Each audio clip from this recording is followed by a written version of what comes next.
Have you ever noticed that life after 70 comes with a strange kind of pressure? Not from others, but from yourself. A quiet voice saying, keep going the way you always have.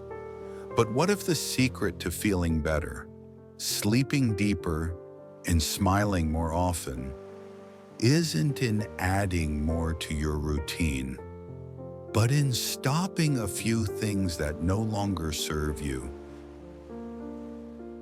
I'm 74 this year, and the truth is, my life only started to feel lighter, more peaceful, when I let go of 5 things I'd been doing for decades. Things I thought were harmless, things I thought were helping, but they weren't.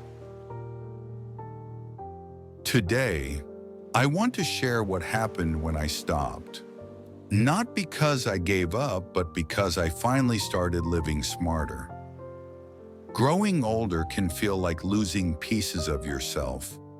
A little less energy here, a little more forgetfulness there.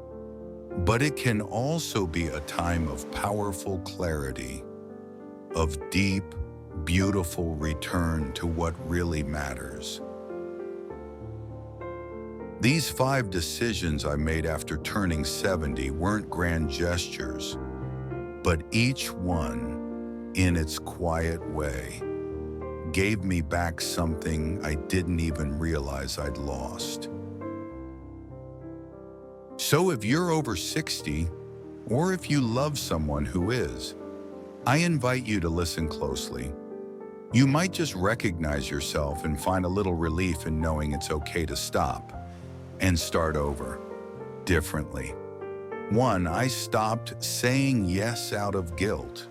For most of my life, I was the reliable one, the helper, the peacekeeper. If someone needed a favor, I said yes even when I was exhausted, even when I wanted to say no. But somewhere around 72, I realized something. I wasn't saying yes because I wanted to help. I was saying yes because I felt I had to, because I didn't want to disappoint people, because I didn't want to seem selfish. And that was exhausting. So I stopped. I started saying, let me get back to you. I gave myself space. I let no be a full sentence. And you know what happened? I didn't lose friends. I didn't become cold or unkind. I became clearer. My relationships became more honest. And I had energy, real, restful energy for the things and people that truly mattered. Saying no didn't close doors. It opened the right ones. 2, I stopped eating late at night. This might seem small, but it changed everything. I used to eat dinner around 7, then have a snack before bed. I thought it helped me sleep, but more often than not, I'd wake up groggy. My stomach felt heavy. My sleep was shallow. Then one day, my doctor said, try finishing dinner by 6:30. Give your body time to rest, not digest.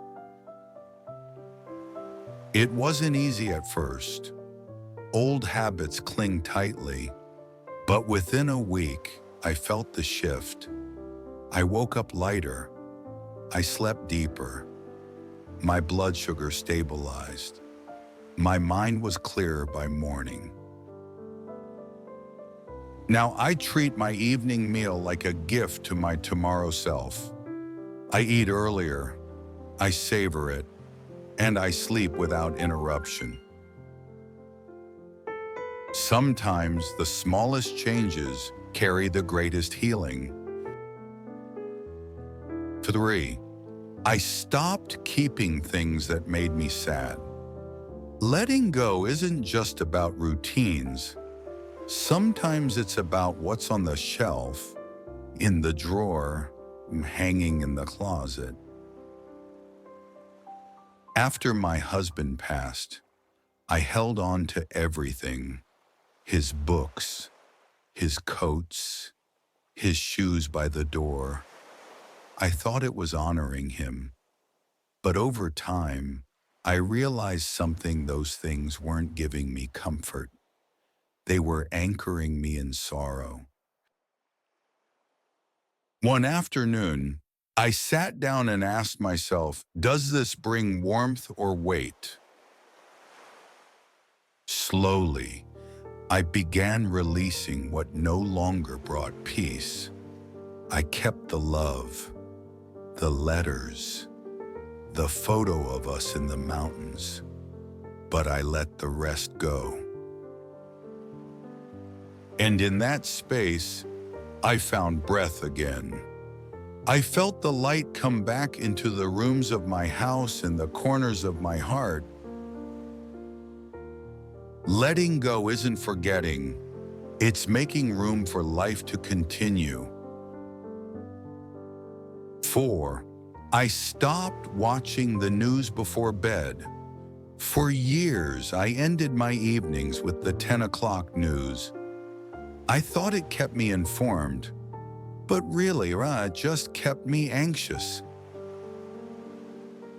I'd go to sleep with stories of war, disasters, politics, and pain replaying in my mind, and I'd wake up tense. Then one night, I turned off the TV early. I lit a small lamp. I read a poem. I listened to soft music. That night, I slept deeply, without dreams of chaos or fear. Since then, I've created a new bedtime ritual. I read something uplifting. I write a few lines in my journal. I sip warm tea. I let the world wait until morning. You deserve peace before sleep. Give your nervous system a chance to exhale. 5. I stopped pretending I was fine. Perhaps the biggest change came when I stopped pretending. Stop smiling when I wanted to cry. Stop saying I'm okay when I was lonely. Stopped keeping everything inside.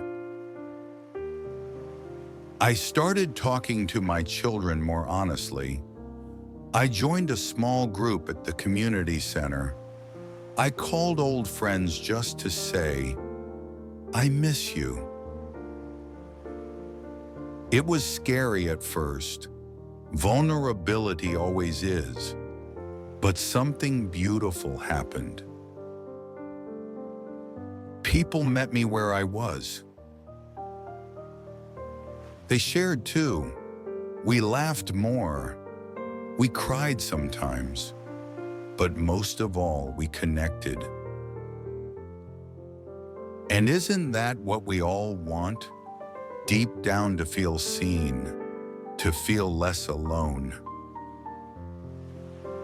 After 70, we don't need to wear masks.